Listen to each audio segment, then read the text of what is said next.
Hi guys, welcome back to another episode of Pop Review. I'm Sean. I'm Alex. And today we're going to be reviewing Captain Marvel.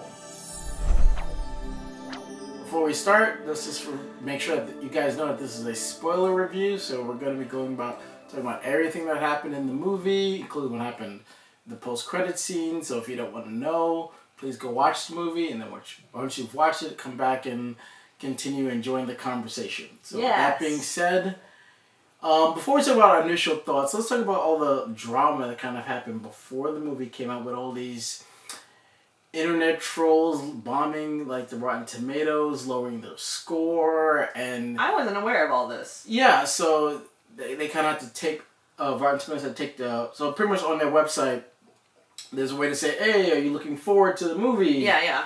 Obviously before it comes out, and people were downgrading it, making it so the score was bad. Why? Because there are some people, some of them are DC fans that don't like Marvel, and some of them don't like Brie Larson because of her political views, and interesting. It's like, dudes, really, no one. It's not going to do anything. It's just a level of. It doesn't affect anything, to be honest. People are still going to go see the movie, and the fact that the controversy of with her in the trailers, she's not smiling. It's like you haven't seen the movie yet, or when the first trailer came out or the first pictures came out, why is the suit green?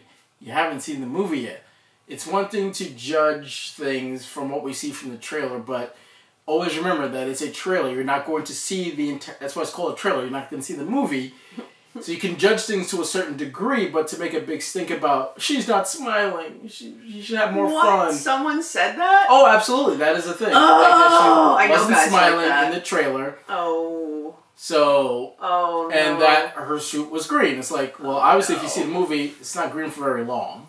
Oh, dear. She eventually does change, obviously, but it's like, see the movie first and then make stupid statements like that. It's like she's not smiling. Don't make a stupid statement like that at all. Even if she didn't smile once in the whole movie, who cares? No one is... If it was a dude, no one would say that about, Iron Man. Yeah, he's not smiling enough. It's like, that's so dumb! No one said that, Batman's, you're brooding too much. Smile a little. No one says that, but because, it's a woman and it's Brie Larson because of her views, some people just want to make a stink for making a stink. But, people, man. But with that being aside, I just feel like, just to bring that up, what are your initial thoughts of the movie? So first of all, I wasn't really sure what to expect going in. I'm not, a huge Marvel fan, at least in terms of knowing what the heck is going on based on what is canon in the comic books. I don't really follow along, so I wasn't really sure what to expect. I did a little bit of research on the cat. So basically I was kind of... Or is he a cat? The Flurkin. I was kind of looking forward to how they were going to play with that based on what I read about it being a trans-dimensional creature. So I'm like, okay, this could be kind of fun. But outside of that, I went in really with no expectations at all. There wasn't anything, I'm like, oh, I hope they show this, or I hope that she does that, or they show this power, or whatever, because I just didn't know. Yeah. So I think sometimes that's a good way to go into something because you just don't have any expectations. Yeah. Initial thoughts, though, I enjoyed it. Yeah. I enjoyed the ride. But I don't think it's a movie that I'm going to be thinking about for long after. A lot of movies that I see that really stick with me, I kind of think about them once in a while. They kind of stick in your head, but I'm not sure this is one of those movies for me. Interesting. So, I had high expectations going in, like the trailers. I like Brie Larson, I like her as an actress, so going in, and the fact that we were going to see a younger Nick Fury, a younger Coulson, and then just seeing how it was going to tie in not only to Endgame, which it did, but see how it was going to tie into the stuff that we already knew. And there were some tie-ins that happened, and still some more questions that it made because of the tie-ins that it did do. So I enjoyed it as well. But I have to agree with you in the sense that the movie itself, I enjoyed the performance more than the movie. I enjoyed Brie Larson and Captain Marvel, not so much the movie itself. Yeah. So what happened with Brie Larson, I enjoyed. Yeah. The movie itself worked for what it was, but I wanted more from the movie. Yeah. but I was happy with what we got from Brie Larson. So the character I enjoyed, and I'm looking forward to seeing her in a sequel and in Endgame. But Right. the movie was just okay. But she was great. Yeah, and that character was great. Yeah, and I've been thinking about it, trying to figure out what it is, like to pinpoint what it is that was just less than stellar. Yeah. And the best way I can just put it is like this movie wasn't very big. Like No. it and not all movies I know what have you mean. to I know what you be. mean. But just knowing what to expect from a Marvel movie, I felt like it was done on so much of a smaller scale that it almost felt like they didn't have a budget. You know, like it kind of like made me think like, okay, so we see like one shot of the Creed world, which we have never seen before, and especially at that time we'd never seen it. Well, right, exactly. So it's kind of like, and then we're just like in close quarters in like a spaceship or on Earth, you know. So it's kind of like I just felt like it was a very small scale movie.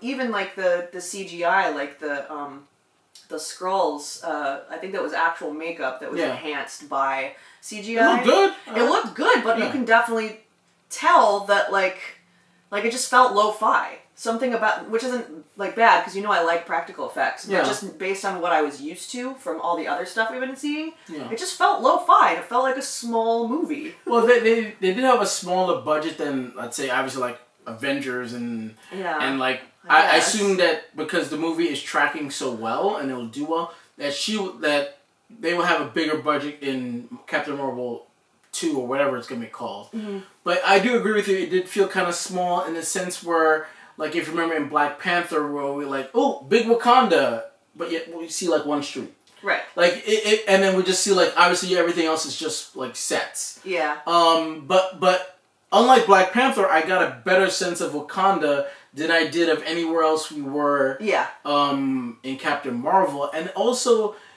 I understand that it takes place in 1995, and the directors kind of shot it in a way where it felt like a movie that came out back then, and it does feel that way, and it's a hard thing when you're used to the Marvel movies have a certain pace to it, and this pace was a lot slower, and the action was a lot more slower and methodical in senses. So it was weird to adjust to that. Like after a while I got it, and I was like, all right, I understand what they're doing. But it just took a while to get, like, at the beginning, I was just like, all right, like, come on, let's go. But I understand what they were doing, but it just took a while to get comfortable. Yeah, you know I mean, I want to talk a little bit about the period piece aspect of it, too, because that was something that didn't come through for me in a way that felt natural. It felt like they were, like, pushing it in my face. Like, here's a poster of, you know, Smashing Pumpkins. And it's like, okay. Blockbuster, like, boom. So, let's say if I'm making a short film and I have no budget, that's the kind of stuff I would do to make sure we know that we're in the 1995.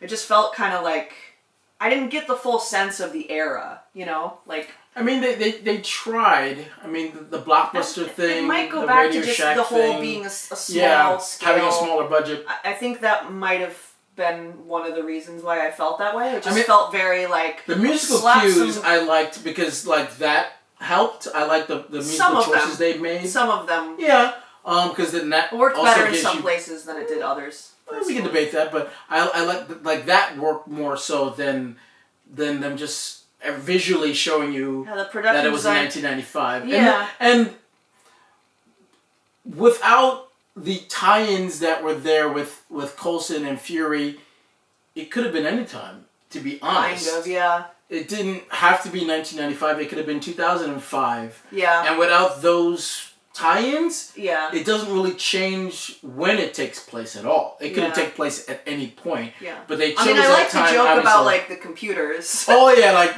that was like we'll get to that, but like the jokes that they made about the time period, like they're like, what is it? Like, what are we waiting for?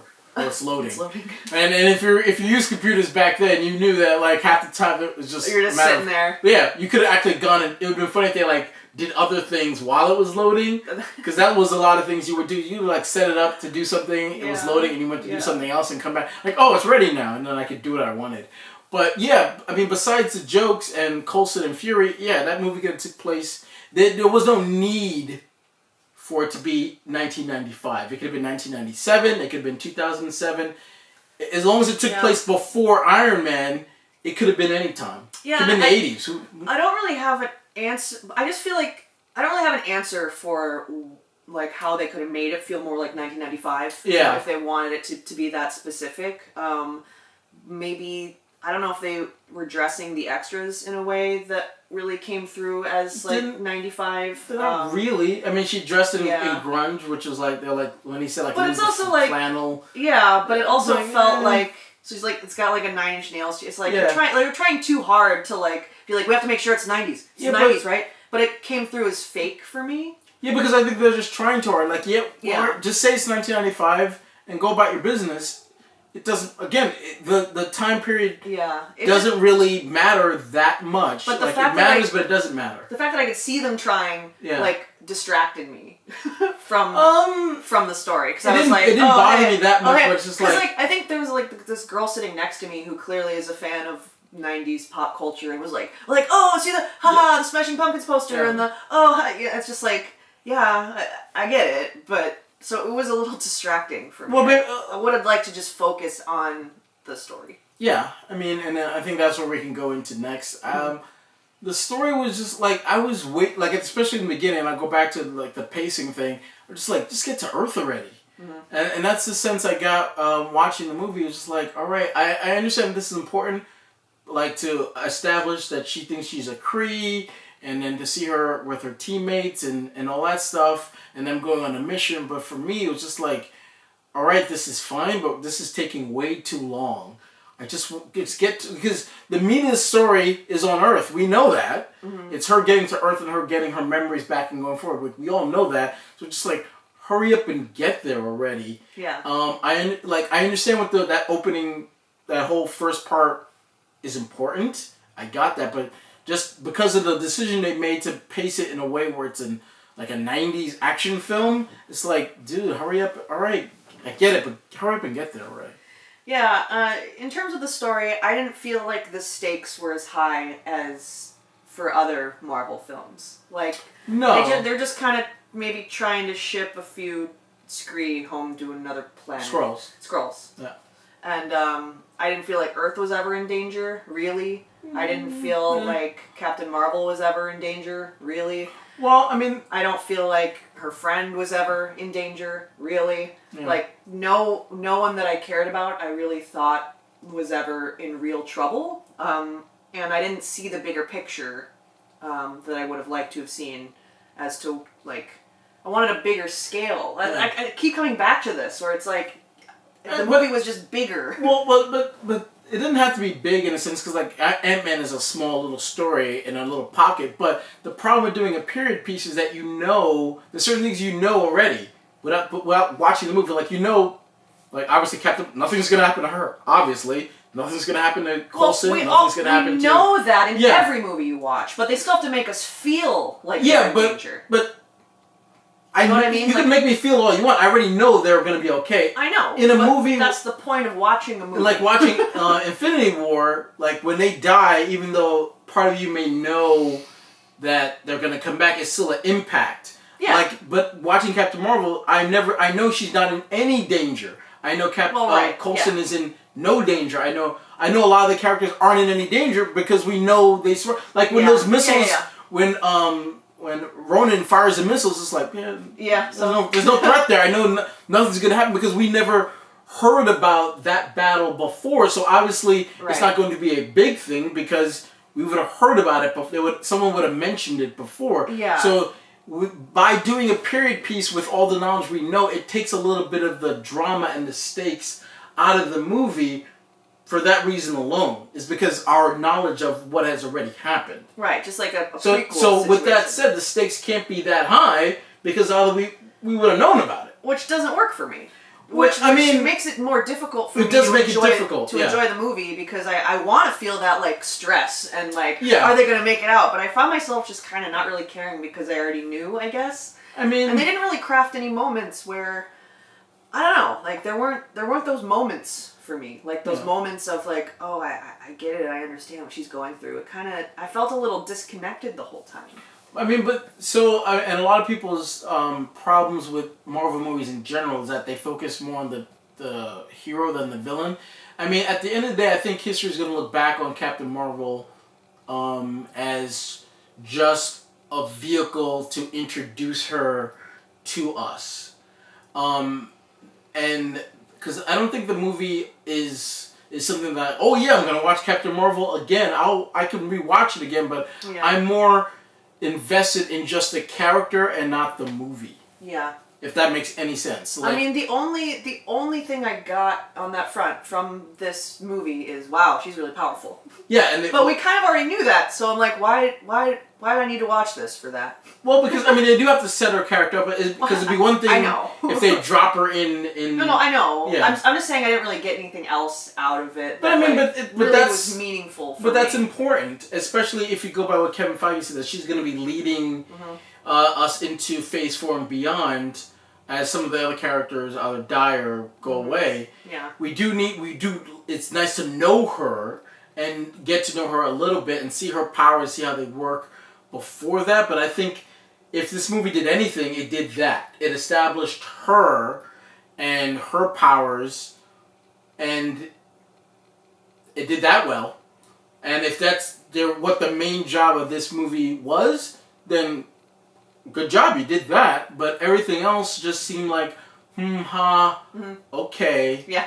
Like, you connected that thing, that's okay, I'm curious about that thing, but for the most part, if the main job of the movie, and if this is what there was, I mean, I'm okay with that, to say, let's set up Brie Larson, let's set up Carol Danvers, let's set up Captain Marvel, get to know her, get the audience used to her powers, and then, boom, let's go to Endgame, then I'm okay with that. If it's just a bridge movie, I'm okay with that. I mean, I wanted more out of that movie, considering that this is Marvel's first solo female-led movie. I think that's why I had. Yeah, I wanted more out of the movie. Yeah. I got her, but I don't know if the movie itself captured me in the way that I wanted. Yeah. And maybe for some people it did, others it didn't, but I don't know if some people made that connection with Captain Marvel, the character itself. Yeah, it did for me, but the movie, I was expecting more from the movie itself. And maybe because being a period piece, the stakes not being high because it's a period piece, there not being a strong enough villain, which for Marvel movies is okay, but also that sense, I wanted more out of the movie, and it let me down in the sense of the movie itself, the story that they tried to tell. It let me down a little bit. See, I want to say I had trouble connecting with her, personally. Okay. And I think part of that was because... she didn't smile enough? She didn't smile enough. She was wearing green. Ah! No, I think part of it was I wanted to sit a little bit longer in, like... I feel like everything happened kind of...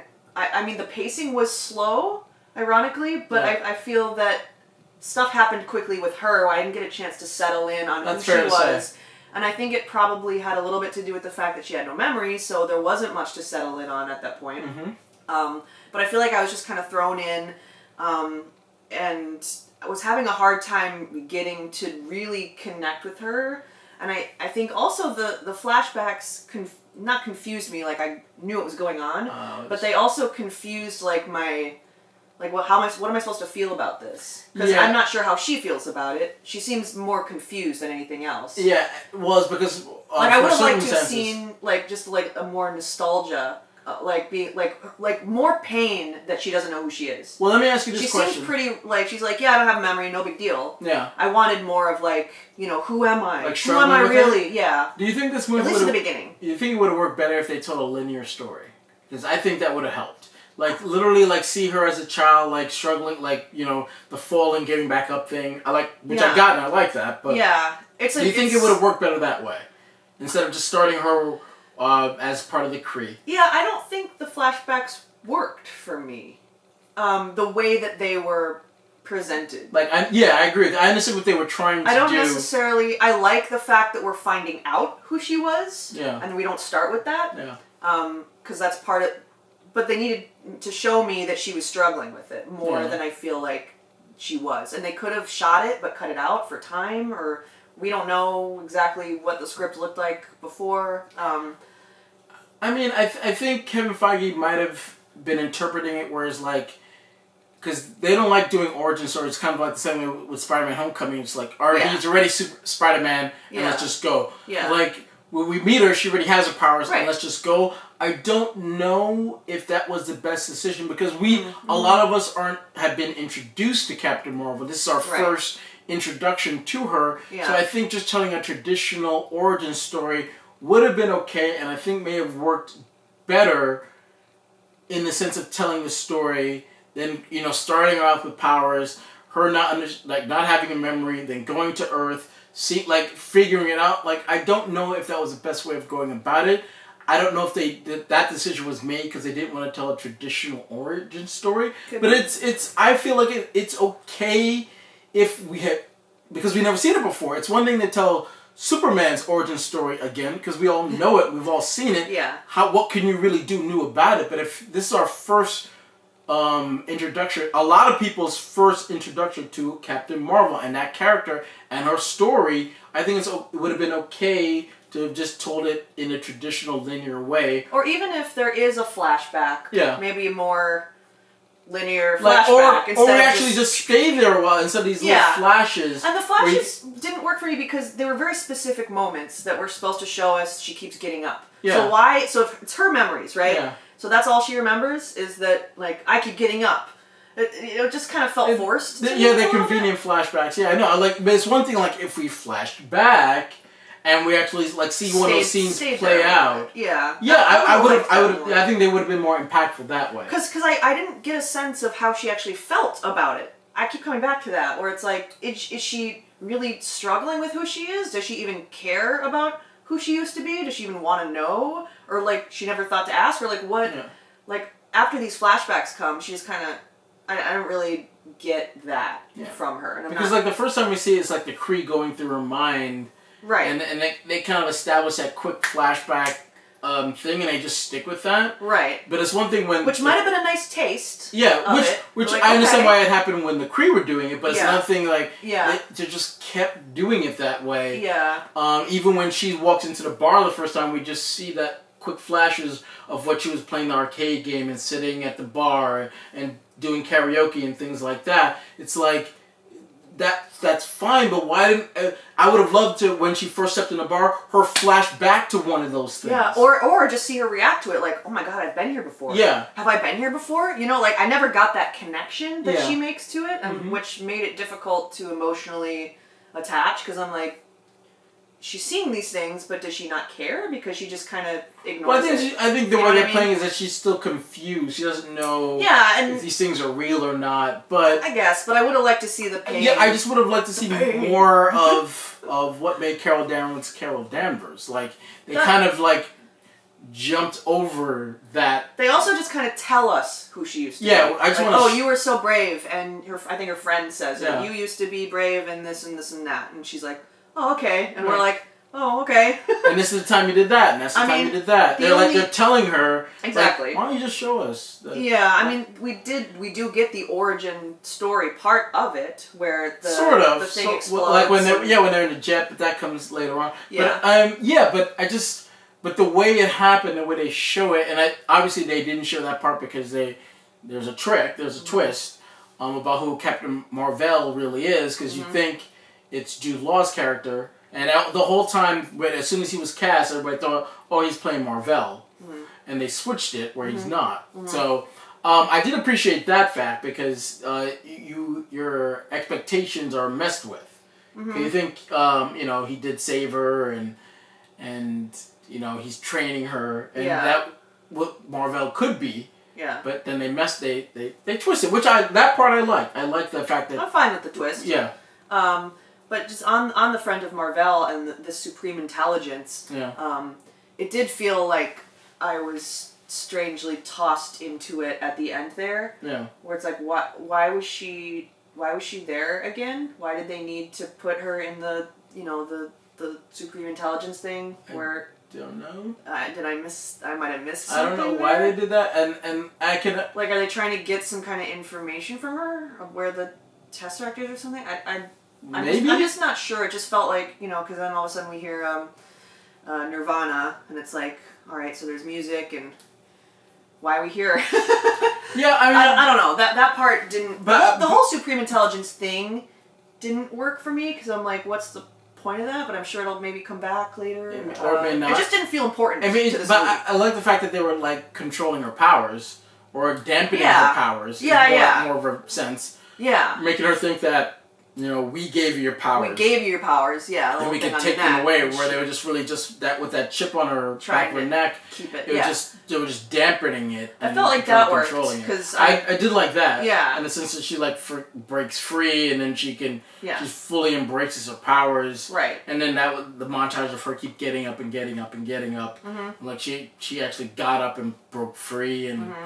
And her, Yeah. I like the scene with that's her a nice trying thematic. to use her using her full power Yeah. for the first time, and her being overwhelmed, like whoa, I didn't know I was that strong, Yeah. that kind of thing. So I did like that. Yeah. Let's talk about Fury. Yeah.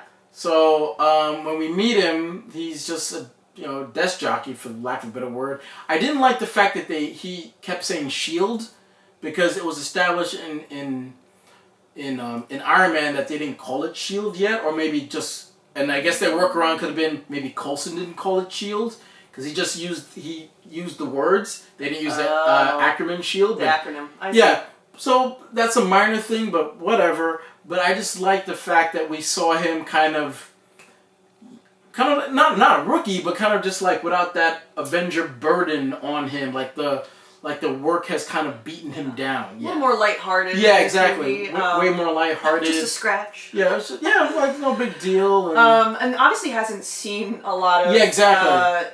He's like, okay, wait, so there's aliens? There's aliens, this green guy. This is new. Yeah, you have powers. Yeah. What does that mean? How'd you get those powers? It's like him being introduced. It's like we're almost seeing it through his eyes. We're introduced to this grander he's world. He's sort of the straight man a little bit. Oh yeah, in the absolutely. story. Yeah, and that's classic '90s action, where there's the kind of the rookie being introduced to a whole lot of things. Where we have a person who's knows what's going on, and another person who doesn't know what's going on. Yeah. We've seen that movie in the '90s a lot. Uh-huh.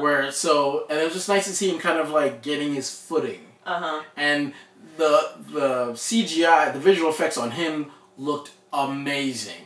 Yeah. It's like they plucked him literally out of 1995 and put him in this movie. I never once with Fury oh, it looks bad at this, it never looked that they're doing visual effects on his face. With Coulson it did at certain points. But with Fury, for whatever reason, that trick never was I can see it. It never bothered me once. So I guess they used the same trick on Captain Marvel 20 years later. Yeah, which we'll get to. Who knows? But I just love the visual effects on him, and I love to see his character kind of get himself introduced to the Marvel Cinematic Universe as we know it. We see where its origins kind of came from, where he got the word Avengers from. Once again, I did like the lighthearted. Yeah, I liked him in the movie too. Yeah, absolutely. Yeah, I liked that a lot. And how he got his scar, which is funny because in Winter Soldier he says they talk about how he got his scar. It's I got it from a person I trusted, and he did trust the cat to a degree, and it clawed him. That's pretty funny. So yeah, that joke worked. Yeah, and I like how he's like, oh, it's just a scratch, and everyone is like, no, that's not gonna work out. You can't use that eye anymore. It's done. Yeah. And then even Coulson makes a joke about getting all the fake eyes. You got a decision to make. Get those things out of here. You're like, I'm just gonna do that. I'm not using those things. Yeah. It was also nice to see Coulson, even though I thought he would have played a bigger role. Mm-hmm. It was just it was just a cameo. He was in it a couple of times. He's when they first get to the scene, we see him. We do see him let them go. Yeah. Even though they have orders to detain. Yeah, and that is Coulson at his core. Yeah. He has his orders, but he's gonna do what he thinks is right. Yeah. So that was still a nice, even though he wasn't in it much, it was still a nice to see him. Character moment. Mm-hmm. It's oh yeah, he's a good guy. Yeah. So it was nice to see him, but Fury, I love the fact that he was her sidekick, and the fact that we saw how, he used the pager. She took it away, and it's well, use it only for emergencies. Yeah. And then obviously that's what, and then because everybody's thought was like, well, why didn't he use it before? Well, she told him like only use it for emergency. So obviously he thought that nothing that happened before that was a good enough reason to call her back, considering how far away she went. Because he didn't know. I mean, well, to our knowledge, he doesn't know what happened to her. We don't know what happened between 1995 and when he actually did call her. We don't know. Mm-hmm. But obviously that might have been the first time he made that call. So it seems like that might be what they're setting up, that is the first time that they've communicated since then. I'm pretty sure it has been. Let's talk about Stanley. Stanley. So the opening was so great. Yeah, it was very like, I read that they were gonna do a tribute, but I didn't know how. Yeah. But just see see all the cameos he did. Yeah. It was it was nice. It was touching. Nice. And then the thanks stand. I mean, everybody in the theater when we watched it was applauding. Yeah. And his cameo was nice too. Like she's in the train. Yeah. And she just moves the script. She does smile there, guys. Yeah, she smiles when he's reading Mallrats, which was funny because he was in that movie. You see him practicing his lines, so she does give a nice smile to him. Yeah, that is. Which was nice. Pretty clever. That was a clever. That's a nice cameo. Yeah. We're not sure 100% if we know he did a cameo for Endgame. We don't know if he did one for Far From Home. Yeah. But it's and we don't know how they're gonna handle him going forward. Are we just gonna see a picture of him in every movie? Or are they gonna try to do the Princess Leia treatment? I hope they don't do that. I hope they don't do that. I'm okay with a picture or a mural or something. Or like his that. voice. Maybe, or I don't want to see him or or them using visual effects. I'd rather not do that. Yeah. Even if his family's okay with it, I'd rather them just honor him in another way. That's true. But it was again nice to see him, and considering he's no longer with us, it was nice to see him. Yeah, of course. But let's talk about Jude Law. Yeah. I don't know. I mean, I don't know. It just felt very after a certain point villainy. Where it's kind of okay, and then I don't know what there is to talk about really, because I feel like I didn't get that much of a sense of what he... what his motivations are? Yeah. I mean, they obviously want the power core. I get it. And obviously they want to kill and separate the Skrulls. But I guess, once again, I just didn't feel like the stakes were there, so I wasn't sure if I really cared what his motivation was, because I don't know.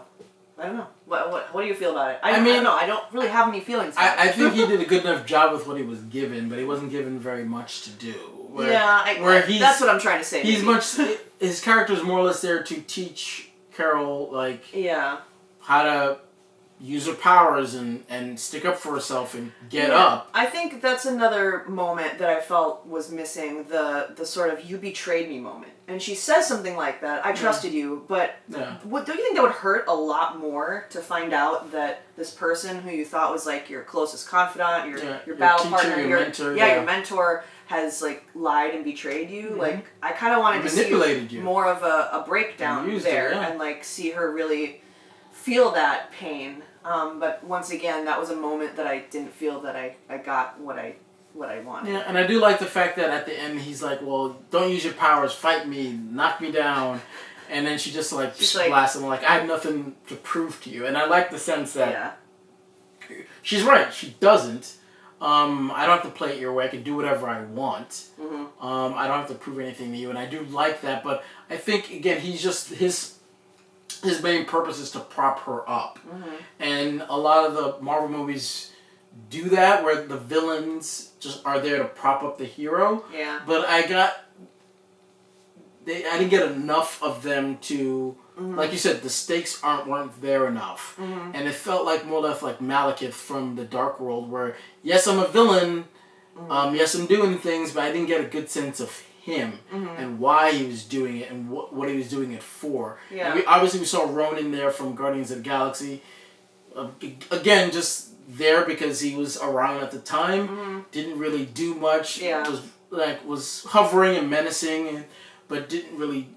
Again, the stakes weren't there again, because it goes back to the fact that obviously when he's firing those missiles, yeah, nothing's gonna happen to Earth. We know that. So they could have used them a little. Like if things would happen more in space, then they were free to do whatever they wanted. But because we're on Earth, and again, the characters that were around never brought this up. Fury never brought it up. They're limited in what they could do. So I wonder if telling the story more in space, then you have the freedom to literally have a big battle if you wanted to. Like, which they did have a battle in space. You're freer to do certain things because there's less ramifications. Like, you can't blow up a city in Captain Marvel because then everybody would have known a city got blown up in 1995 and they would have to have tried to cover it up or something like that. Yeah. So, I mean, again, that's one of the things when telling a period piece, especially with everything that is well established beyond that, you limit yourself. And I think the story kind of suffered in that, with that being said. Yeah. Let's anything else you want to talk about the actual movie itself? We can talk about the cat. I was really hoping that the cat would do something because we weren't sure how they were going to use it. Or if they were going to use it as much as they did use it. Right. And so we got to see it, with its tentacles and all that, which, that was pretty funny. I wish we would actually saw its true form, but I guess we'll save that Saving for that another... maybe. Yeah. We don't know what happens to the cat. Yeah, that's true, because obviously... We haven't seen it with Fury. No. And we saw what happens at the end. We'll get to the end. Yeah. The end credit scene, but... Yeah, we don't know what happened to the cat at all. But I like the fact that they use the trope of like, oh, it's doing things, and then when it wants to do thing, you're like, all right, cat, do your thing, and then it doesn't do anything. Yeah. But we know why it didn't. But it's just fun that they use that trope, and then the fact that it's the reason Fury didn't have cut his eye out. Right. Well, didn't cut it out, but like cut his eye. It's that I wasn't expecting that. I thought like somebody. It would happen in a different way. Did not expect that, but then looking at the scar, it's like, oh yeah, it looks like a claw. I love how it ties together. It's like, oh yeah, that makes sense. Yeah. So can you walk me through the Tesseract that the cat has swallowed? Yeah. Which one is that? That's a space stone. And that's the one that finds its way where? So where do we find it again in the franchise? It depends on how linear. Like how you want it. So if we first see it in Captain America, the first Avenger. Right. So Red Skull has it. Okay. It teleports him to that planet. Okay. It falls in the ocean. Tony Stark's father finds it.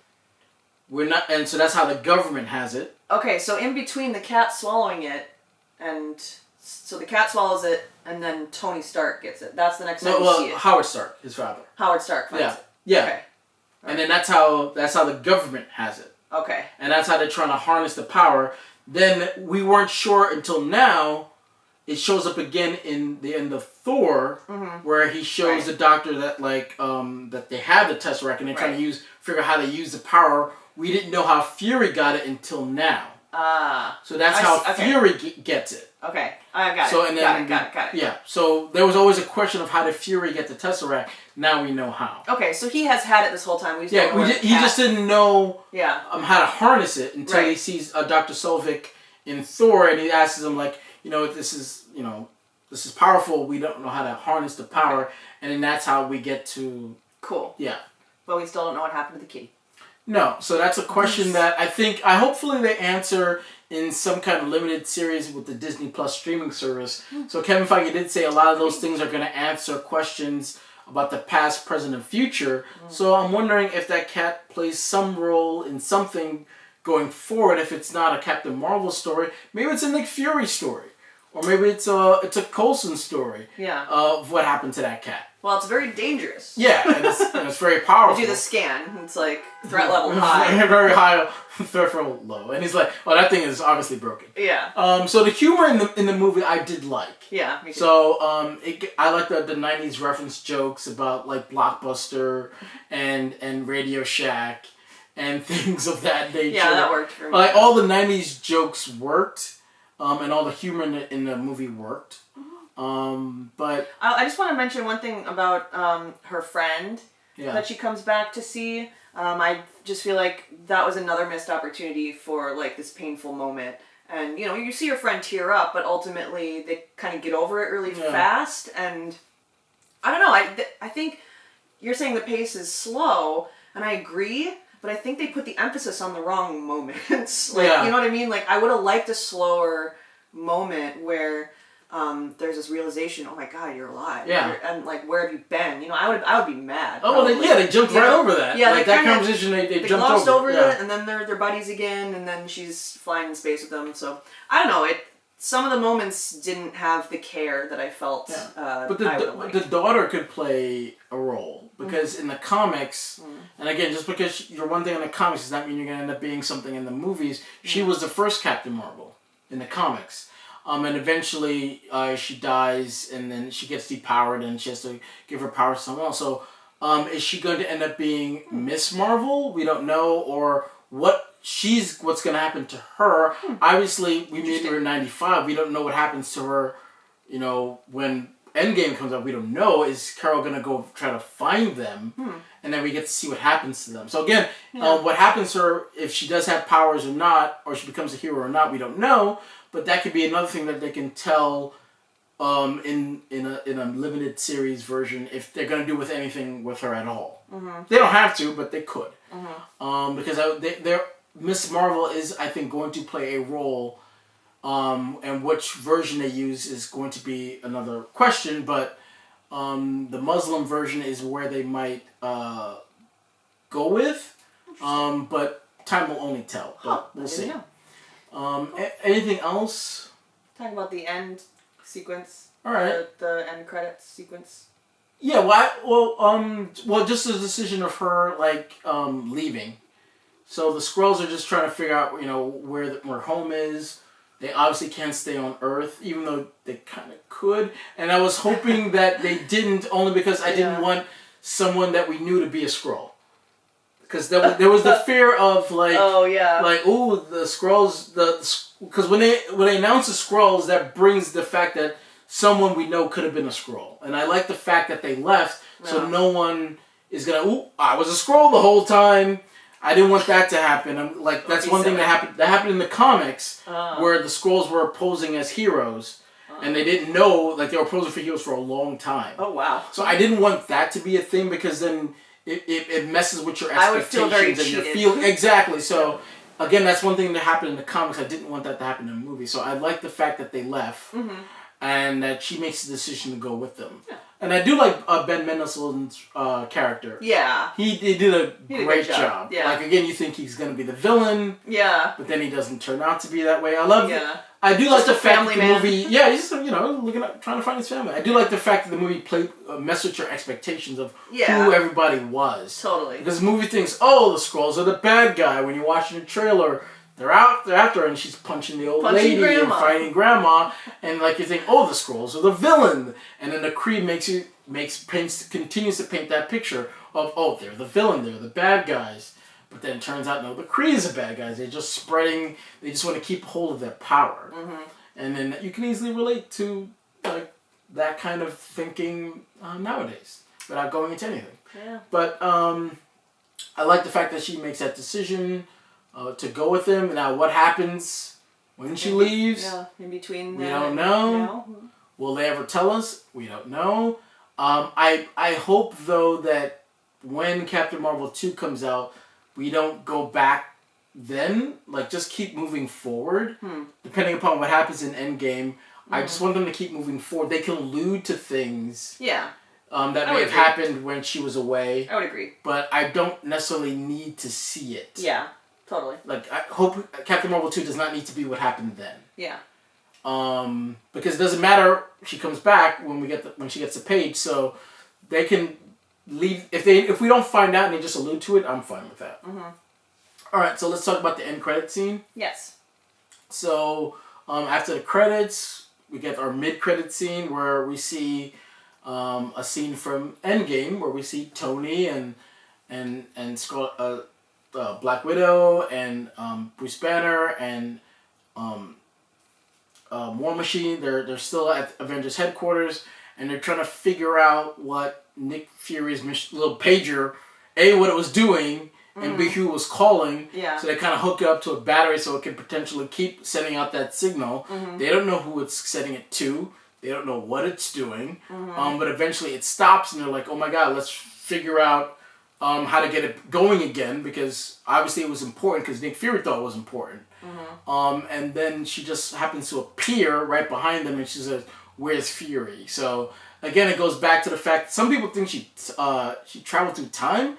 No, she didn't travel through time. That doesn't make any sense. Obviously, she looks different than when she did when we left her. So she didn't travel through time. She's just coming back to wherever she was, back to Earth. She didn't do any time travel.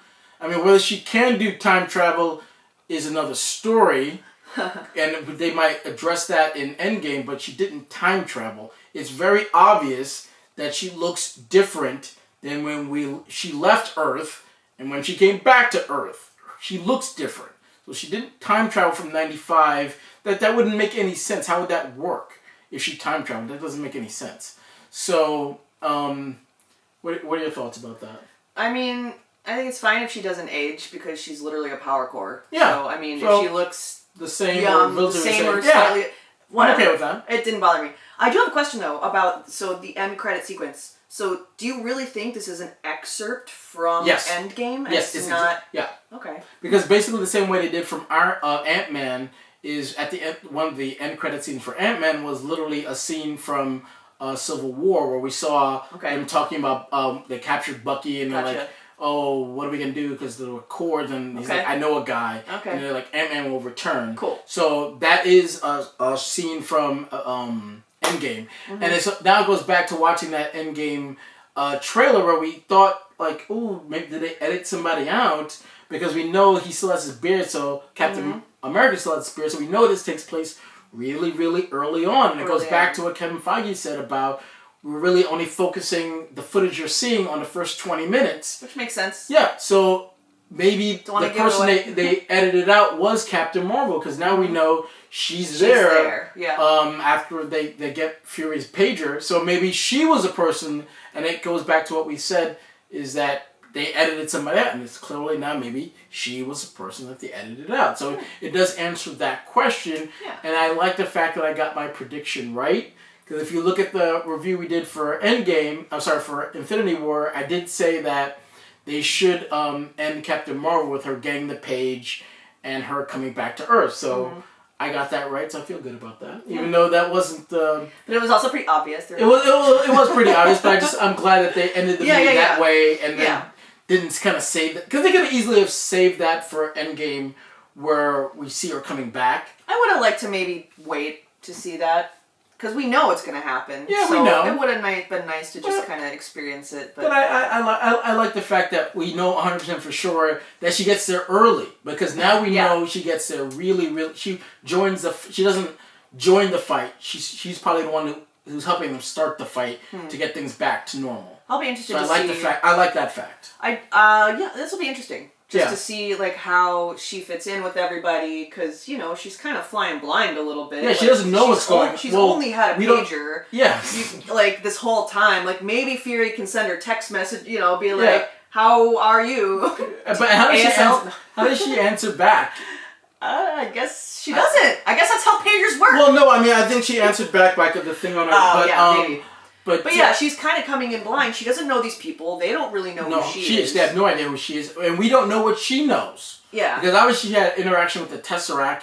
Is that the only Infinity Stone? And she's been gone for 20 years. Yeah, so we don't know what she knows. Because there might be information that she has about Thanos that our heroes don't have. Yeah. And obviously there's things that they know that she may not know. So it'd be nice to see that interaction they have after where's Fury to like, right, who the hell are you? Yeah. And like, what's, you know, like that whole, like, are you friendly? You know, that dynamic is going to be really interesting to see. And I love the fact that she's not going to come in and, I'm here to save you guys. Like, I wouldn't have liked that. I like the fact that she's going to be, we get to see her earlier on, and there's going to be like a get to know her, interact with these people, because some people she's not going to be the leader of.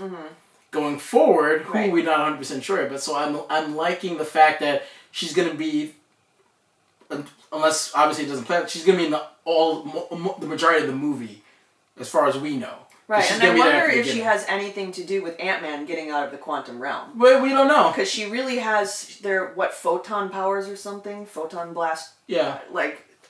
So She I can wonder if she can has manipulate energy and some things like that. kind of ability to either go into the quantum realm or change it somehow, whether it be by accident or on purpose. Because we do know that's going to play an important part in that movie and going forward. So yeah, you're right.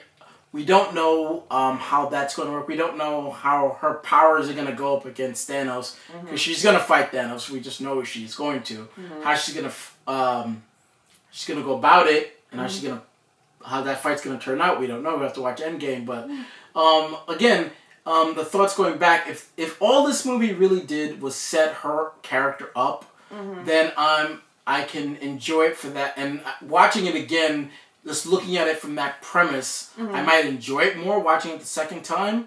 But again, last thoughts is that the movie didn't hit me as much as I thought it would. Considering what the movie means to Marvel, it is an important movie to them too, because like they didn't just want to rush into. That's why I didn't make a Black Widow movie so quickly. It's like they didn't want to rush into making a female solo movie so quickly. Unlike DC, they made it really quickly, but it worked for them. They didn't want to do it so quickly. And I can understand that. I can appreciate that. But once you decided to make the movie, I just expected more from it. But again, that being said, the movie does a great job of setting her up. Not only for who she is and what her powers is how she's going to lead the Avengers going forward. Yeah. So how many flirkins Flirkins out of 10?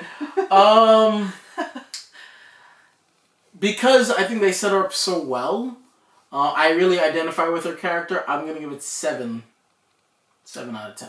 I was gonna go with 6. Okay, I think that's fair.